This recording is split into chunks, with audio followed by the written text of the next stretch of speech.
Excuse madam, உங்க அப்பா வீட்டை சுத்தி மருந்தடிக்க சொல்லிருக்காரு. கொஞ்சம் வாட்டர் கொடுத்தீங்கன்னா மிக்ஸ் பண்ணி அடிச்சிருவேன். Please madam. கருச்சட்டிக்கு இங்கிலீஷ பாத்தியா? தண்ணி கேக்குதே, கொடுத்து தோல. பாப்பா வாடா ராஜா, வா. ஏன் பாப்பா, உங்க அப்பா யாருக்கோ மாப்பிள்ள பார்க்க போறா சொன்னாரே, அது இந்த அக்காவுக்கு தானே? இந்த அக்கா இல்ல, பெரிய அக்கா. அப்படின்னா மொத்தம் எத்தனை அக்கா? மொத்தம் 3 அக்கா. 3 அக்காவா? அப்ப இது எத்தனை அக்கா? 2வது அக்கா. 2வது அக்காவா? யோ, தேவையில்லாத கேள்வியில இருக்கே கேட்டுட்டு இருக்க. வந்தியா, மருந்தடிச்சியா, போயிட்டாரு.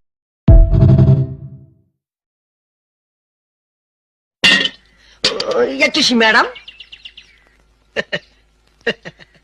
உங்க அப்பா வீட்டை சுத்தி மருந்தடிக்க சொல்லிருக்காரு. கொஞ்சம் வாட்டர் கொடுத்தீங்கன்னா மிக்ஸ் பண்ணி அடிச்சிருவேன். Please madam. கருச்சட்டிக்கு இங்கிலீஷ பாத்தியா? தண்ணி கேக்குதே,